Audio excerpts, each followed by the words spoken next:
तो गाइस, इस वीडियो में हम लुकिसम मानवा के कुछ मस्त कनेक्शंस के बारे में बात करेंगे, जिनके बारे में मैं हमेशा से ही आप लोगों को हिंट्स देता आया हूँ। मेरा मतलब है लुकिसम के कनेक्शंस उसकी बाकी मानवास के साथ, जैसे कि क्वेस्टिज्म मानवा डायरेक्टली कनेक्ट है लुकिसम मानवा से। और क्वेस्टिज्म मानवा जब मैं शुरुआत में अपने चैनल पे एक्सप्लेन कर रहा था, उस वक्त स्टार्टिंग में सबको ज्यादातर ऐसा लगता था कि वो इतनी भी ज्यादा कुछ कनेक्ट नहीं है लुकिसम से। भले ही क्वेस्टिज्म मानवा में उस वक्त हमें जोहान श्योंग को दिखाया गया था, लेकिन उसके बावजूद भी क्वेस्टिज्म मानवा लुकिसम मानवा की टाइमलाइन में डायरेक्टली इफेक्ट नहीं डाल रही थी। लेकिन जब क्वेस्टिज्म मानवा के आखिरी चैप्टर में हमने लुकिसम की एलाइड को देखा था, यानी कि डैनियल लोगों को देखा था, तो ये बात पूरी तरीके से पक्की हो गई थी कि लुकिसम मानवा के अंदर क्वेस्टिज्म का बहुत बड़ा हाथ है या फिर होने वाला है। लेकिन उसके बावजूद भी मैं कुछ कमेंट्स ऐसे देखता हूँ अपनी वीडियोस में जो इस बात को नहीं मानते हैं, जैसे कि ये बात कि शोयुन लोग बाद में डैनियल की मदद करने के लिए आएंगे लुकिसम के मेन विलन को मारने के लिए। लेकिन जो लोग इस बात से एग्री नहीं करते, शायद उन्होंने क्वेस्टिज्म का आखिरी चैप्टर देखा नहीं है। क्वेस्टिज्म के आखिरी चैप्टर में हमने देखा था क्वेस्टिज्म का जो मेन कैरेक्टर है शोयुन किम, उसे क्वेस्ट मिला था डैनियल लोगों के साथ काम करने के लिए, ताकि वो साथ में मिलकर एक बहुत ही खतरनाक दुश्मन को हरा सके। लेकिन पार्क टेजुन का क्वेस्टिज्म मानवा को बनाने का सिर्फ एक यही पॉइंट नहीं था मेरे हिसाब से। दरअसल क्वेस्टिज्म मानवा में जो क्वेस्ट सिस्टम वाली पावर है, मेरे हिसाब से वो बाद में हमें लुकिसम में भी देखने को मिलेगी, और इसीलिए क्वेस्टिज्म मानवा एक सपोर्टिंग मानवा है लुकिसम मानवा की। मेरा मतलब यह है कि क्वेस्टिज्म मानवा को इसलिए भी बनाया गया है कि बाद में जब लुकिसम मानवा में हमें क्वेस्ट की पावर दिखाई जाएगी, क्वेस्ट विंडो की पावर दिखाई जाएगी, तो उस वक्त लुकिसम मानवा के राइटर को खास तौर पे क्वेस्ट विंडो के ऊपर फोकस नहीं करना पड़ेगा, क्योंकि क्वेस्टिज्म मानवा में वो पहले ही कर दिया गया है। और जब लुकिसम मानवा में वो वक्त आएगा जहाँ पे हमें क्वेस्ट विंडोज वगैरह दिखाई जाएंगी, तो उस वक्त जिन लोगों ने क्वेस्टिज्म मानवा देखी होगी उन्हें अच्छे से पता होगा कि ये किस तरीके की पावर है, और जिनको नहीं पता होगा वो लोग पहले क्वेस्टिज्म मानवा जाके देखेंगे। और जिन लोगों ने सच में क्वेस्टिज्म मानवा अब तक नहीं देखी है, मेरे चैनल पे पूरी मानवा पड़ी है, आप लोग देख सकते हो। और देखो, भले ही क्वेस्टिज्म मानवा के लास्ट चैप्टर में हमें डैनियल लोगों को दिखाया गया था, लेकिन उसके बावजूद भी मुझे ऐसा लगता है कि क्वेस्टिज्म मानवा वो मानवा नहीं है जो सबसे ज्यादा कनेक्ट है लुकिसम से। मेरे हिसाब से अगर सबसे ज्यादा कोई मानवा लुकिसम से कनेक्ट है तो वो है मैनेजर किम मानवा। और आप में से आधे लोग तो पहले से ये बात जानते होंगे कि मैं ये बात क्यों बोल रहा हूँ, और जो लोग नहीं जानते उन लोगों को मैं बता देता हूँ। देखो, लुकिसम मानवा में हमें दिखाया गया है कि प्री जनरेशन से लेके सेकंड जनरेशन तक लुकिसम मानवा में क्या हुआ है। हालांकि प्री जनरेशन के टाइम के बारे में भी हमें कुछ इतना खास नहीं बताया गया है, लेकिन अगर कोई सबसे ज्यादा पुराना टाइम है लुकिसम मानवा में जिसका जिक्र किया जाता है, तो वो है प्री जनरेशन, जहाँ पे गैब्रियोन किम हुआ करते थे। लेकिन लुकिसम मानवा का जो सबसे बड़ा सीक्रेट है, यानी कि डैनियल की 2 बॉडीज, उस पावर की शुरुआत तो प्री जनरेशन से पहले ही हो गई थी। और प्री जनरेशन से भी पहले का समय दिखाने के लिए पीटीजे को बनानी पड़ी मैनेजर किम मानवा। हालांकि मैनेजर किम मानवा में भी सीधे तरीके से प्री जनरेशन से पहले का समय नहीं दिखाया गया है, बस कुछ झलके ही दिखाई गई हैं। लेकिन मैनेजर किम मानवा को बनाने का जो पर्पस था वो पूरा हो चुका है, इसलिए अब मैनेजर किम मानवा भी शायद खत्म ही हो चुकी है। यानी कि मैनेजर किम मानवा में हमें बताया गया है गॉड्स रेल्म के बारे में, और गॉड्स रेल्म को प्री जनरेशन के टाइम पे एक साइंटिस्ट ने बनाया था जिसका नाम था वैंग ली।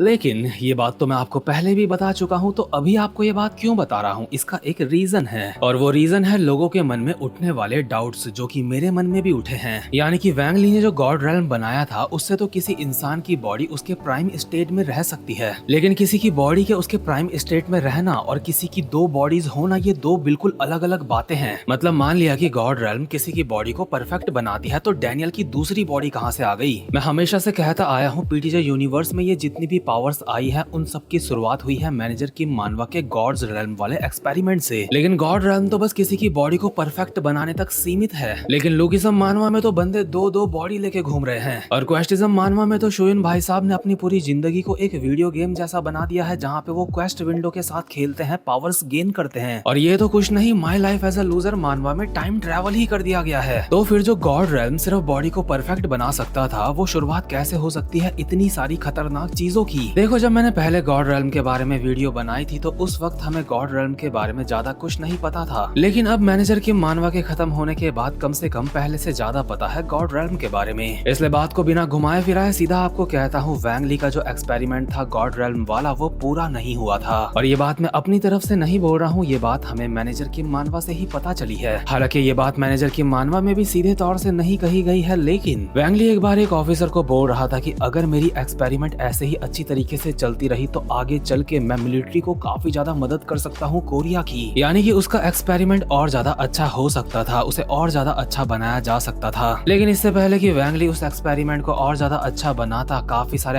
हरामखोरों की नजर उस एक्सपेरिमेंट के ऊपर पड़ गई थी। जैसे कि चाइना की सरकार ने भी वहाँ पे अपने लोग भेज दिए थे उस एक्सपेरिमेंट को हासिल करने के लिए या फिर बंद करवाने के लिए। साथ ही साथ में पूरे के पूरे अंडरवर्ल्ड का किंग भी वहाँ पे आ गया था उस एक्सपेरिमेंट को लेने के लिए और लेके चला भी गया था। लेकिन बाद में मैनेजर किम लोगों ने बहुत ही मुश्किल से अंडरवर्ल्ड के किंग को हराया और उसको अमेरिका की एक बहुत ही खतरनाक जेल में भेज दिया। और इसी पॉइंट में मैनेजर किम मानवा भी खत्म हो जाती है। लेकिन इसके बाद गॉड्स रेल्म का क्या हुआ होगा ये हमें कहीं भी नहीं बताया जाता, और जो चीज कहीं नहीं बताई जाती वो बताने का काम मेरा है। देखो, मैनेजर किम मानवा में ही हमें बहुत पहले बताया गया था कि वो जो एक्सपेरिमेंट था उसकी सारी फाइलें बहुत ही सीक्रेट तरीके से छुपा दी गई थी, और ये सारी की सारी चीजें जब चल रही थी उस वक्त ही मेरे हिसाब से शुरुआत हो रही थी प्री जनरेशन की, और मेरे हिसाब से वही वक्त था इस काली आंखों वाले शैतान के बनने की। देखो, हम सबको पता है प्री जनरेशन के टाइम पे सबसे ज्यादा बोलबाला हुआ करता था गैब्रियोंग किम का, और मुझे इस बात के काफी ज्यादा चांस लगते हैं कि गॉड्स रेल्म किसी न किसी तरीके से गैब्रियोंग किम लोगों के हाथ लग चुका होगा, या फिर अगर बिल्कुल एग्जैक्टली कहूँ तो मेरे हिसाब से वो चार्ल्स चोई के हाथ लग चुका होगा, क्योंकि वही एक लोमड़ी जैसा बंदा है जो कोई भी चीजों को निकाल ले। और जैसा कि मैं इतनी देर से बोल रहा हूँ कि गॉड्स रेल्म कंप्लीट नहीं हुआ था, और चार्ल्स चोई एक ऐसा बंदा है जिसे अनलिमिटेड ताकत की भूख है, इसीलिए वो गॉड्स रेल्म को किसी भी तरीके से पूरा करना चाहता होगा। और अगर आप लोग मेरी सारी वीडियोस देखते हो तो आपके लिए ये बात बताना बड़ी बात नहीं होगी कि चार्ल्स चोई को अगर गॉड्स रेल्म को पूरा करना है तो वो किसकी मदद लेगा। ऑब्वियसली वो किसी ऐसे की मदद लेगा जो साइंटिस्ट टाइप का बंदा है। गैब्रियोंग किम की तो लेगा नहीं, क्योंकि गैब्रियोंग किम को तो पता ही नहीं कि केमिकल वगैरह क्या होते हैं, और ना ही टॉम ली के पास इतना खतरनाक दिमाग है कि वो बहुत खतरनाक एक्सपेरिमेंट कर सके। इसलिए ऑब्वियसली वो गया होगा जिनयुंग पार्क के पास, और फिर जो जिनयुंग पार्क ने गॉड रेल्म्स के साथ करा होगा वही होगा पूरे के पूरे पीटीजे यूनिवर्स का कोर। और अब जानने की कोशिश करते हैं कि आखिर जिनयुंग पार्क गॉड रेल्म के साथ कर क्या क्या सकता है। और ये बात जानने के लिए हमें ये बात पता होनी जरूरी है कि प्री जनरेशन के टाइम पे फिस्ट गैंग और यामाजाकी गैंग के बीच में काफी पंगे चला करते थे। और जरा सोच के देखो, जब जिनयुंग पार्क ने उन काली आंखों वाले शैतानों को देखा होगा तो उसके मन में क्या आया होगा। ऑब्वियसली उसके मन में आया होगा कि सिर्फ बॉडी को परफेक्ट बनाना काफी नहीं है, जो कि गॉड्स रेल्म में पहले से है, बल्कि अगर किसी बॉडी को परफेक्ट बनाने के साथ साथ उसको यामाजाकी की आंखें भी मिल जाए तो सोने में सुहागा हो जाएगा। और सिर्फ इतना ही नहीं, जिनयुंग पार्क खुद एक कॉपी जीनियस है जो कि लोगों के अटैक्स को कॉपी कर सकता है। इसलिए अगर जिनयुंग पार्क ये चीज भी परफेक्ट बॉडी के अंदर डाल दे तो मतलब तब तो तहलका ही मच जाएगा। और इसी तरीके से जिनयुंग पार्क गॉड रेल्म को इस हद तक अपग्रेड करने में कामयाब रहा होगा जहाँ पे एक परफेक्ट बॉडी के पास ब्लैक आई और कॉपी स्किल भी आ सकती है। लेकिन अभी भी लुकिसम में ऐसे काफी सारे राज हैं जो खुले नहीं है, इसलिए हम पूरी तरीके से हर चीज का सवाल का जवाब नहीं दे सकते। लेकिन अब तक मैंने आपको जितनी भी चीज बताई है पूरी कहानी की तरह बताई है, मतलब शुरुआत से प्री जनरेशन के समय से भी पहले से क्या हुआ होगा और अब तक क्या चला सेकंड जनरेशन के टाइम तक। लेकिन अब भी कुछ सवाल ऐसे हैं जिनका जवाब अब तक हमें नहीं मिला, कि जैसे कि जो डैनियल की सेकंड बॉडी है असल में वो बॉडी किसकी है। हालांकि इसके ऊपर भी काफी सारे लोग बोलते हैं कि वो डैनियल की फ्यूचर से आई हुई बॉडी है, और भले ही हो सकता है कि ये बात सच हो, लेकिन इतनी बड़ी बात हम बिना किसी एविडेंस के नहीं मान सकते। हालांकि इस बात को पूरी तरीके से इग्नोर करने का भी मेरा मन नहीं कर रहा है, इसलिए ये बात सच है या फिर नहीं ये चीज तो वक्त ही बताएगा। और इसके बाद एक और सवाल लोगों के मन में काफी ज्यादा उठता है, जिसके मैंने काफी सारे कमेंट्स भी देखे हैं अपनी वीडियोस पे, जिसमें लोग कहते हैं कि मान लिया सेकंड बॉडी डैनियल के पास ब्लैक आई और कॉपी स्किल कैसे आई है, लेकिन जो फर्स्ट वाला डैनियल है, लिटिल डैनियल है, उसके पास कैसे आया।